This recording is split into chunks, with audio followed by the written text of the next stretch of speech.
Nosotros ya sacamos el reporte número 13 desde el momento de la contingencia el 3 de diciembre. En este nosotros reportamos el fallecimiento de una persona adulta mayor de 72 años que ingresó en la unidad de terapia intensiva en las últimas 48 horas con un deterioro progresivo crónico del estado clínico. El paciente fallece en la unidad de terapia intensiva en horas de ayer a última hora. De este paciente nos vimos la necesidad de reclasificarlo como caso sospechoso para hantavirus y en este momento esperamos resultados específicos para Hanta del Instituto Malbrán. En principio no tenía síntomas similares a lo de Hanta.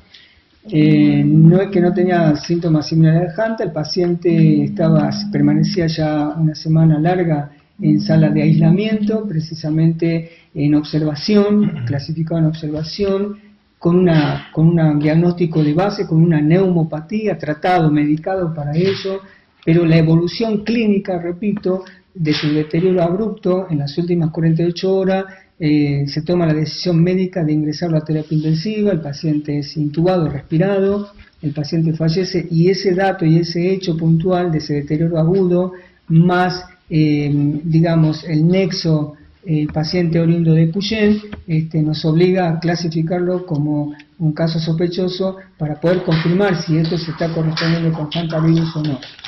¿El parte de hoy entonces en cuanto a la cantidad de casos sería? Nosotros tenemos a la fecha tenemos 9 casos positivos para hantavirus, de los cuales han fallecido 3 pacientes positivos para hantavirus y tenemos un cuarto fallecido que es caso sospechoso, que estamos esperando resultados para hantavirus. Doctor Elías, sobre esta persona fallecida, este como caso, podemos decir, ¿cómo fueron los días anteriores al momento de la internación? ¿Ya los síntomas ustedes los pudieron conocer? Por eso, repito, el paciente es inicialmente derivado desde el hospital de Puyén, clasificado un paciente que venía en observación. Cuando digo observación en este contexto, todo paciente en este contexto en observación en función de un posible caso sospechoso, ¿se entiende? No es cualquier observación. Era enmarcado dentro de este contexto epidemiológico, estaba en observación como posible caso sospechoso. El paciente ingresa al hospital, se detecta una neumonía de base, tenía su diagnóstico, medicado, tratado, pero nunca abandonamos la mirada de la observación y la posible vinculación.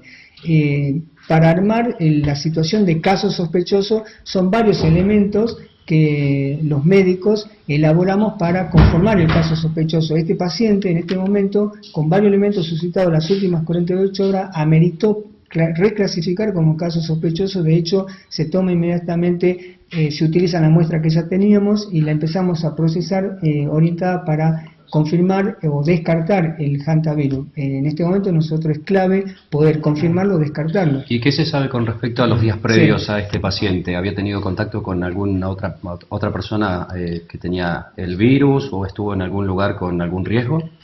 Desde el punto de vista epidemiológico, digamos, no era sustancial la vinculación del nexo epidemiológico. Doctor, sabemos que en las últimas horas se ha comenzado a trabajar con las familias también, ¿no?, de las personas ante esta contingencia.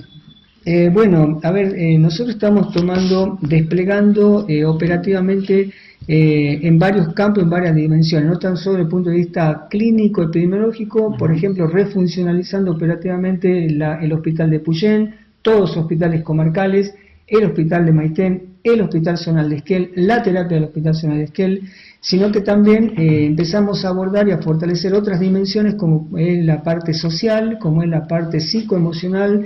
Tengan en cuenta que parte de los fallecidos, uno de ellos trabaja en la Municipalidad de Puyén, otro un compañero de trabajo nuestra del hospital de Puyén.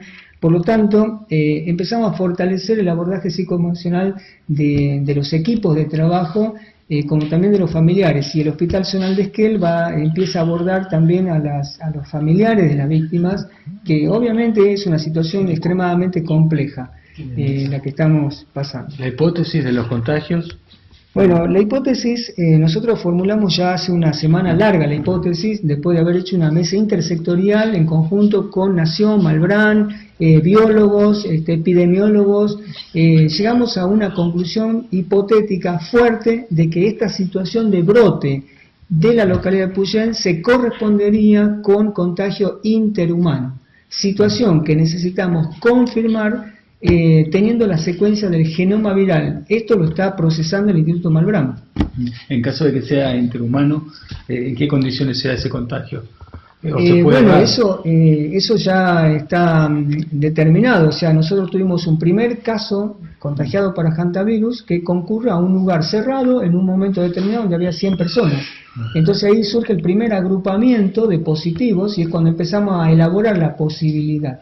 Esa fue la condición, o sea, la proximidad de quien tuvo y definido como un contacto estrecho, es decir, estar próximo y compartir tal vez sintomático, es decir, el paciente para poder contagiar tiene que estar sintomático, no contagia en cualquier momento.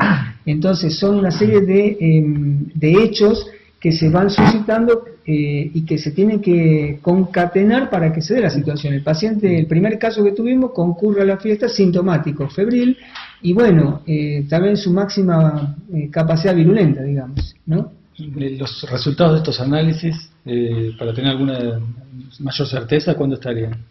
A ver, son técnicas muy complejas, porque estamos hablando de secuenciar el genoma del virus. Lo hace el Instituto Malbrán y demoran varias semanas, porque es una secuencia serológica y de genotípica muy compleja. Pero bueno, necesario hacerlo para poder tener la confirmación si ante la situación que estamos es un contagio interhumano. De todas maneras, hecha la definición hace 10 días, no cambia demasiado lo que ya estamos trabajando operativamente en función de la hipótesis, ¿no?